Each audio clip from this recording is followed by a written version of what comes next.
Staggering new research showing skyrocketing high blood pressure rates among our youngest. High blood pressure in children and teenagers nearly doubled in the last 20 years. And it's being blamed on poor diet and inactivity.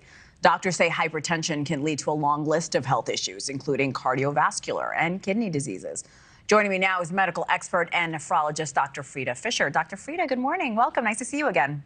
Good morning. This is concerning. Research was conducted. This is a large sample. It was conducted across 21 countries, 400,000 children.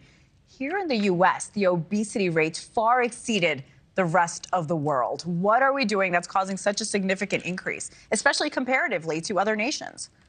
Oh, my goodness. And actually, there was a time when the United States was far ahead. And now, sadly, it looks like the other nations have caught up to us as far as high blood pressure, largely due to obesity and foods that are ultra processed, an unhealthy diet. In addition, kids are getting way too much screen time. They're attached to these video games. They're not moving their bodies. All of these things increase their risk for living with obesity. And we know that 1 in 5 children with obesity has hypertension. This is 8 times higher than children with healthy weights. And so it's largely lifestyle.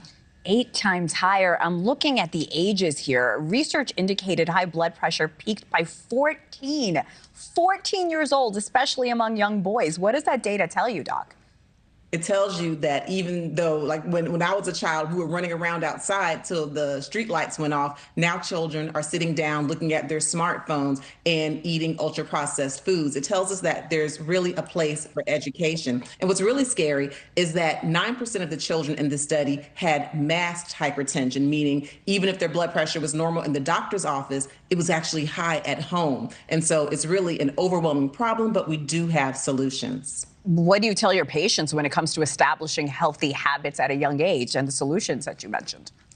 I tell them to make sure that they don't shame. So parents should not shame children, but they should introduce health as a family lifestyle. Go out and play kickball as a family. Eat healthy foods. Don't single out the child who has high blood pressure or the child who's living with obesity. Everyone should be eating foods that are mostly fruits, vegetables, lean proteins. If you eat meat, white meat of the chicken with no skin, fish like salmon, things of that nature. We also talk about limiting screen time. And parents, even though we have so many things to do, we oftentimes need to have some type of a parental module so that our kids aren't just sitting there looking at the screens. Make exercise fun. Make your kids go to do, team sports, activities, because high blood pressure is a leading cause of heart disease, strokes, and it's the #2 reason for dialysis. It's the second cause of people ending up in my dialysis unit. And so it's really important that we get a hold of this issue, because this study was not in adults, it was in children less than 19 years of age. And like I mentioned, a huge sample here.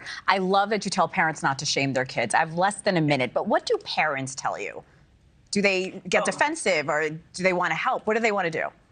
Parents absolutely want to help, and they mostly feel guilty, and they feel like it's just a problem that they can solve on their own. But really, it's a community effort, as this study shows us, where they looked at over 96 studies, and as you mentioned, across the country, 21 countries. This is not a problem that's just for one parent or one bad parent. It happens to everyone. So they feel shame. They need to look to community, consult with their doctors, consult with registered dietitians, and make healthy choices one step at a time. You're not a bad parent, and you're not making bad choices. This is just improve it with the research that we're seeing. Dr. Frita, thank you so much.